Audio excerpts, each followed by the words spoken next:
The Hawker Hunter is undeniably a beautiful aircraft, gracing the display teams of the Black Arrows and Blue Diamonds of the RAF, but also of other display teams such as the Red Devils of Belgium, as we've looked at previously. But today we're looking at an entirely different display team, the Acrohunters of the Swedish Air Force.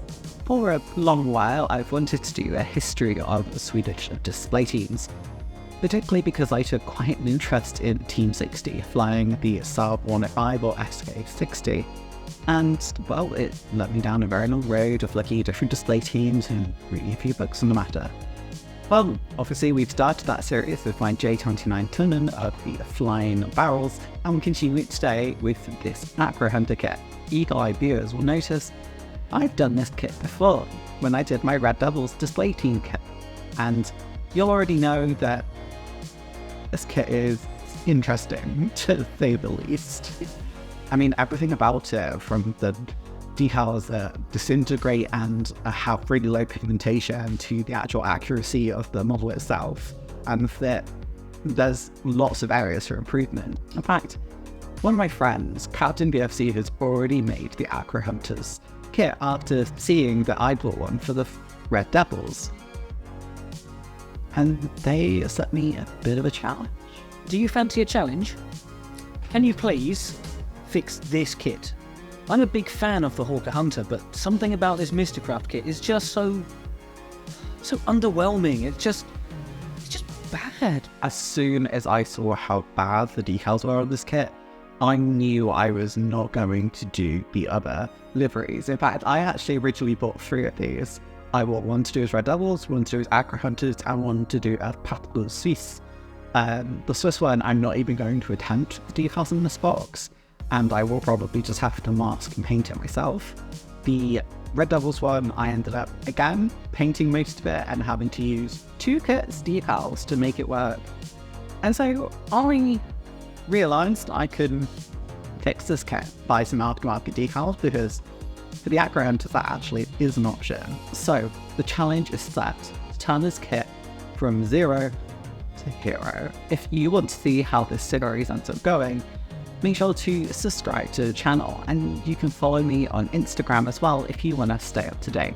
There's also a Facebook page, and, well, if you want to join the Discord, the link is in the description below. Oh, and yeah, make sure you're leaving a comment and liking this video, because I want your opinions on whether you think I can make this kit look half decent before you see the final result. Now, normally my videos will go through a history of the aircraft, the history of the kit, and the unboxing, but we've done some of these elements already in my Red Devils video. So what I'll be doing today is pretty much going through the history of the Acrohunters display team, and then we'll go into the construction. If you do want to check out the unboxing, I will link the Red Devils Hunter video, probably like up here or up here, so you can go and watch that video after this one, because the contents of the box is the same. Research for this was actually quite easy. I used 2 main sources, so there's my Team 60 book, which I used for the Tunnen as well, and I'm really glad I took a win and just bought that book one day. And I also used a key aero article, which again I'll link to below, but that article has a really in-depth description of the, well, pre-Team 60 display teams for the Swedish Air Force. It was actually a really nice article, and it was nice not to just have to like Google translate each page like I was doing for the Team 60 book, because that's obviously in Swedish, and my Swedish is bad. So the Acrohunters were formed in 1956. Now, they were of F-18, so that wing, and their wing commander, and I'm going to read this because I'm not going to get this right, was Ulverst Erik Raab. I think that's right. Now, they had made a display team when the 10th anniversary of F-18 wing came about. Now, much like with the J29's team's sort of original name, they were named after the leader, the sort of display team, and this was no exception. So the team was originally called Lampell Group after its leader, Sven Lampell. After a summer, their team realised it needed a bit more of a formal or more correct name so that the public could also know them properly, and so they adorned the name Acrohunter. This name would see them through to the Acro Deltas, and then it would become a completely different team of Team 60 after that. At this time, there were quite a few different display teams in different bases. In fact, this wasn't even the only Hunter team as far as I'm aware. Having this full name meant the team was properly recognised, and they used smoke dispensers the following year. The team kept going until 1962, so they'd done a fair bit better than their previous counterparts in the Flying Barrels display team. My understanding is that in order to maintain a neutral status in this Cold War, displays abroad were very uncommon. The tunners displayed in Switzerland, but the Acro Hunters would never leave their home nation. The Hunters of Sweden, known as the J34, would not last anywhere near as long as the Hunters in other nations, such as in Britain, Belgium, or indeed Switzerland, as something much more, well, interestingly shaped would come to replace it. And that's something we'll definitely look at in the next video in this series. It took some research to find decals that would replace the ones that come in the box, but I just find them and I had to order them from Sweden. In fact, I ended up ordering these decals twice and ended up with 4 copies. I tend to order decals sort of double to make sure that if I make a mistake, I can compensate and I don't have to wait for that error to be amended. And then those decals can very often be used in the future for other projects or to give away to people if they need them. So I always try and do this. In this instance, I probably will end up redoing the Hunter at some point, probably with like a better model. Now with colours, I have used life colour throughout this, and throughout the video, when you're going to see me building, there'll be little pop-ups to tell you exactly which paint I'm using. This is probably the first mod I've done where I've done life colour and life colour only. And they're pretty much my brand of choice at the moment. Also, if you've heard noise throughout this video, like a little bell going off, that's my new kitten Ray, who is very, very, very loud and likes to cause a bit of a ruckus. So if you've heard a bell throughout this video, that's her just wandering around. Hopefully you'll see her in future videos. And don't worry, Archie is okay. He gets on with her very well. With the colours, I tried to find the closest matches I could. I pretty much just use photos and then sort of previews of live colours, and then I also used scale mates to find the closest references, but I did end up getting one I feel is quite a good match and does look quite good. The roundels for this kit, I actually just used the roundels I've already had from the Tunnin that I did before. So these are mainly, I think, from Hella, or they might be from sort of the decals I bought for the Tunnin, but overall, like, I had decals for this, so I didn't have to buy any extra Swedish insignia, at least on this aircraft anyway. Oh, Mistercraft, your decals are so bad, and many of you may recognize these Diablos Rouge decals that I did for the Red Devils, Hawker Hunter that I did quite a while ago, and, well, the Swedish ones look horrendous as well. Look at the blue. That does not look blue, that looks almost green or grey. The decals you're seeing next to it are the ones I used previously, which are the Flying Colours Aero decals ones, and that looks blue, right? That looks like the actual colour it should be.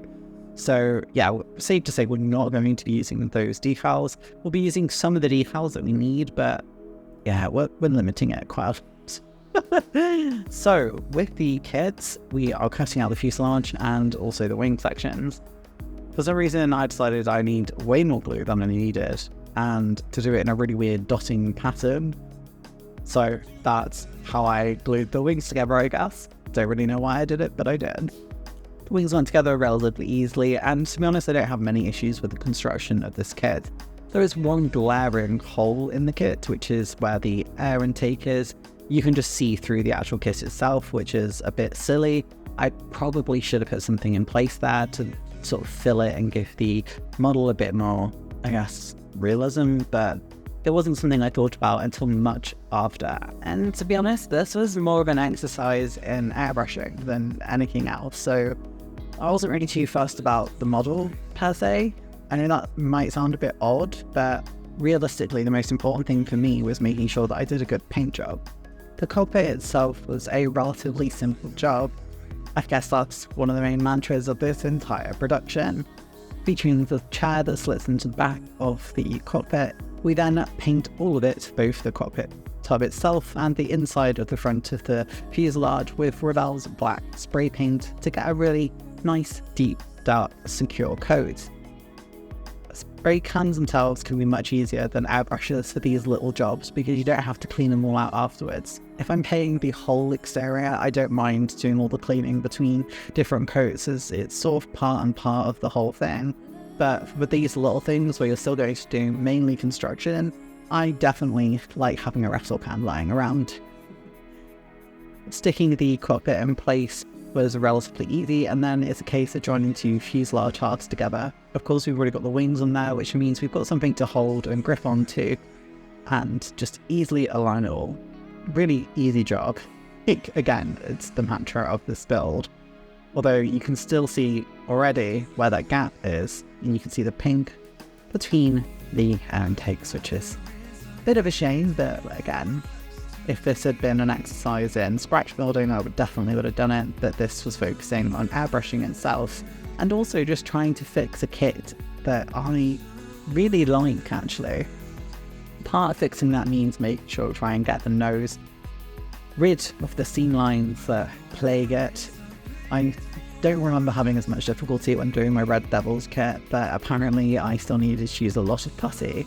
I did use some on the wings as well, and I'm not sure if that's all captured in the footage, but alas, we did do it. We then went on to the tail section, which, much like an RJ29, is a singular piece. You'll notice the unusual colours of both the wings and the tail section, and although this kit isn't officially linked to like Matchbox, and I think it's a different construction from the ones I built, this could be some sort of attempt to mimic that, because it's very unusual that they've got two entirely different colours of plastic in the same kit. Either way, we then slip the air brake on, and then it's time to look at one of the more interesting parts of this build. As I mentioned before, I'm trying to fix this kit, and that meant that I knew the decals for the aero hunters was not going to be sort of sufficient, so I went and sourced them. So here are the decals that I actually bought in triplicate. And then I actually ended up having another set, so I have 4 of these and I have 3 left now. So these are Red Bolt decals, and they are actually really nice Aero Hunter sort of markings. These go onto the front of the aircraft, and the reason these are important is if you look on Captain BFD's version, they don't look super great because they are really not highly pigmented and they just fade into the green. So we've got those for when we need them. This is the epoxy I was mentioning earlier. I actually ended up covering most of the nose. I didn't realise I had not so much footage of this. So we cover the nose, and we also do the wing roots because they don't look super great. So we're just trying to make this look as nice as possible. The thing with Milliput is there's a couple of different ways to use it. You can use it and then damp it down and make it fill in. You can use it and be quite bulky with it and sand it all down, almost like you're sort of sanding into one surface. And I mean, again, I'm not an expert at this, so I've tried a couple of different approaches over time. And I think I got an okay result in the end. It doesn't look super noticeable, but this definitely wasn't my best job overall. The landing gear is okay in this kit. It's not the best by any stretch of the imagination, but it's also not bad. It's definitely stable enough to hold the kit, and well, that's all that can be said of older kits that are around, so that's definitely a good thing. For some reason, I never put the wheels on first, and I probably should because it means there's less risk of breakage. Once we have everything done, it's time to go back and sand down to one smooth layer. On a few instances, I did have bits break off entirely, and so I had to go back and apply more Milliput, and in some sections it just seemed to sand down really, really well. I think I got a good look overall, and I think I got rid of a lot of the main seam lines over the course of the fuselage, which, again, is something I don't always do. Whilst I might not be doing an exercise in scratch building or super realism, I am always trying to improve my model making skills, and I think I definitely improved something in this. There isn't really much more to the construction. We just need to put the undercarriage covers on. That's probably the wrong word, but the covering for the undercarriage when it gets folded up. And then I'd say we're pretty much done with the entire model. There's of course the 2 sort of gun pack sections as well, and yeah, I think we're good to go for the painting, and that's the most exciting bit of this build. Right, so before we get onto the painting, I thought I would let you all know that I actually got sent a parcel from Ghaaleri, who I'm sure you've all heard of. This is the GHAD 39. I've actually got one of their Mobius airbrushes as well. They sent me both. They've not asked me to do a review, or they've not got any pre-approval or anything. They just sent me them and said, hey, we think your audience might like to see you using these. I told them I was really new at airbrushing as well, and they were completely fine with that, which shook me because I am very new in airbrushing. So let you know in this video how you think I did, and I will tell you sort of, in a couple of videos, maybe I'll do a video about what I think of this airbrush or a post on it, because I've only done a couple of models with it as of recording today. I am mentioning this because I want to be as transparent as possible, and me having a free airbrush, I want you to know that like it doesn't influence my views a bit. I have used different airbrushes at different price ranges before, but I am still someone who classes himself that's very new. I have not done any airbrushing pretty much for about a year. About one attempt on that for Triton that I had, which did not go well. So yeah, this is a new thing for me, and it's the first time I've used an airbrush that I ended up actually really enjoying. So you'll see the painting throughout this. I will pre-warn you that I definitely have the air up too high. I've done a couple of models so far, and I'll give like a full review if people want one.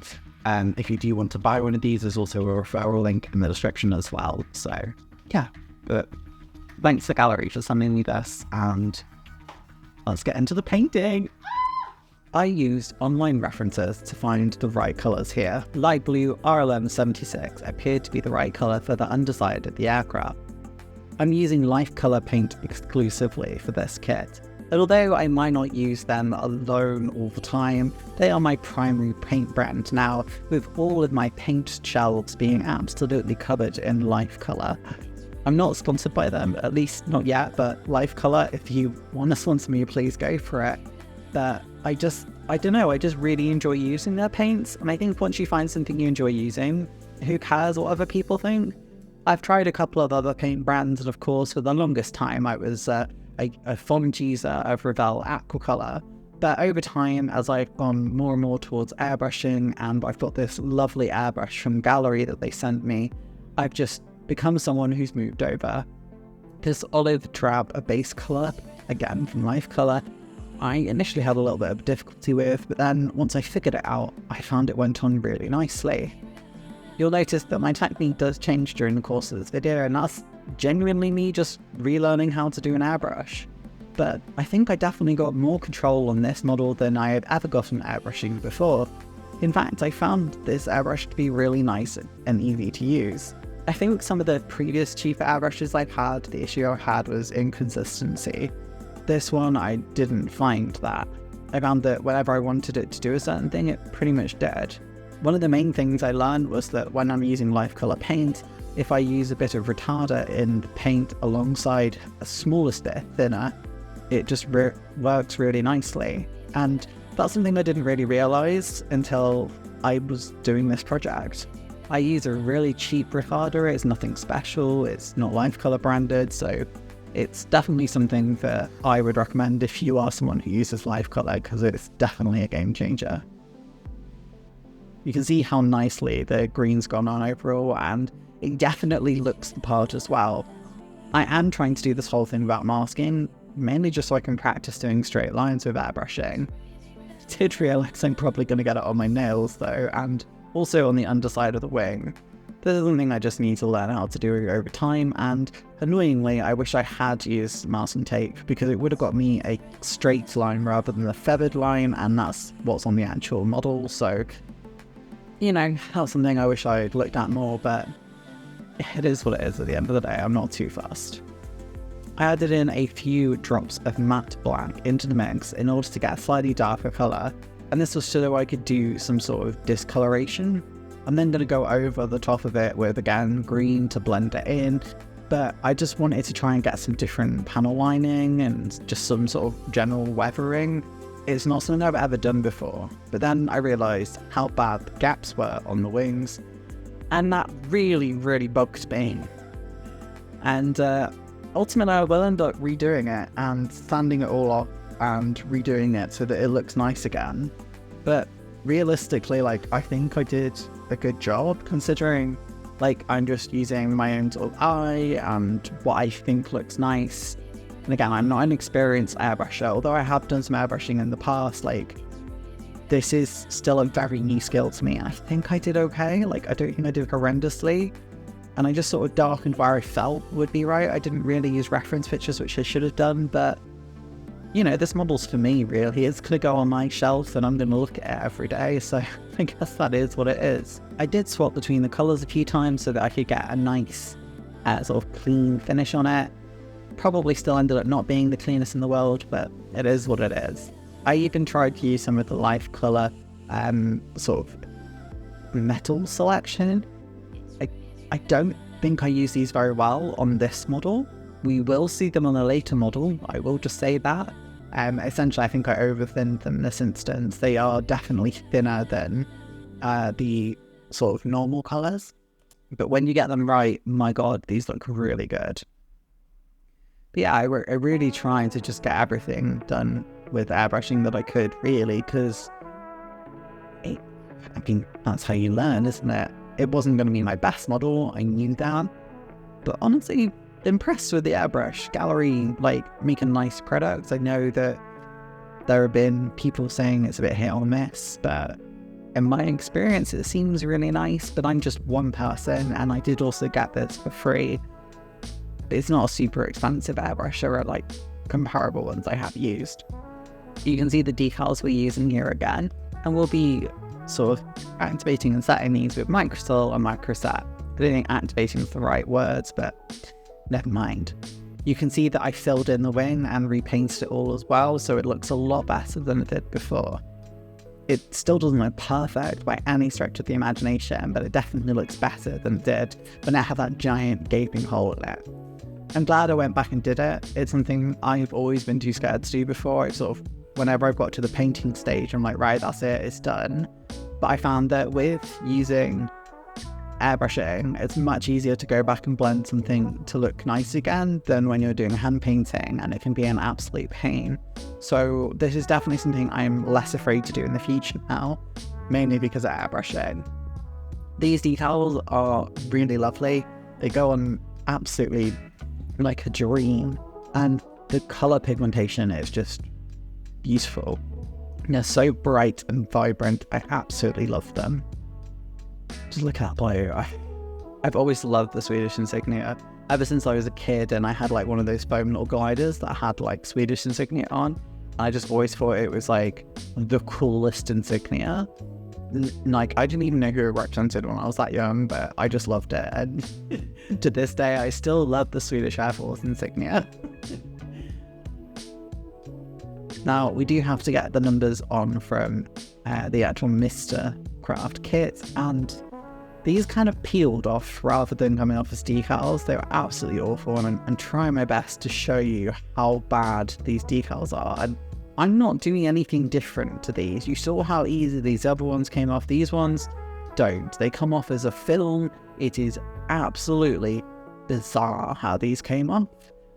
Ultimately, I was glad I had them because it meant I didn't have to hand paint anything or free paint anything. And the colour was like close enough a match for the yellow that it didn't look too bad, but yeah, I don't love these decals. Mistercraft kits made me very sad. I wish they just sold 2 of the base kits with no decals for the price that they sell them with, because these decals are just worth nothing. You can see this one's split, and this was a really common theme that I've always found with Mistercraft decals, is they just don't stay together. And indeed, Captain BFC had a similar issue. There's no sort of issue with the decals for the Aero Hunters insignia though. What I didn't realise was that these are cut as you go sort of ones, so it's just sort of one clear sheet, and I wish I'd realised that at the start. I did end up breaking this decal. That's not a fault of the decaler, that is a fault of me being really poor handling of the model later on. But all I did was just paint the yellow back in place. The cockpit needed the green on it, so I just hand painted. This is the exact same colour. Life colour are okay for brush painting, but I will personally say that I think they are always better airbrushed than hand painted. I do think, however, though, that I did a better job on this cockpit than I've done on a lot of cockpits historically, so yeah, I was quite proud of that. I took my time. I just tried to focus more. I think quite often I just like panic rush on the cockpit when there's no really real need to. So this time I took a lot longer to get the glass looking really nice and lovely. Okay, so you've seen this kit now painted, and before we go into the grand reveal, I do want to say the line where the two colours meet should have been more severe. I did it as kind of a blend and it should have been a straight line. So that is something I regret, but that was also me trying to practice with the airbrush, so I'm not upset with myself. I also forgot that the two halves are not level, so that the panel lines should be symmetrical, but they're not. So that also impacted my build overall. But at the end, I don't think it looks too bad. I think I did relatively well. The fact that I went back and sanded bits and filled them after I'd started painting because I actually thought, damn, I really think this looks nice, I could fix this, shows that I was really committed to it. Yeah, let's go have a look at this J34 Hawker Hunter in Acrohunter colours, popping off.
Well, what do you think? Wow, that looks really good. You've done a great job.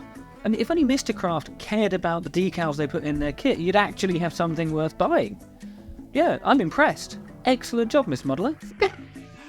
Yeah, so I'm gonna go into Biofly straight away, and I'm just gonna say, if you see this kit, fly straight away from it. It is not good.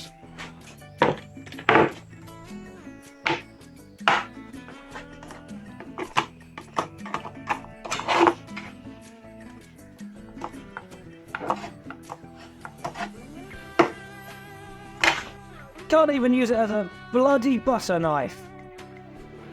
For the price of this kit, I'd recommend looking for a Decals Hunter. I'm pretty sure you can still even get that at Hobbycraft if you're in the UK. Abroad it's still relatively easy to get.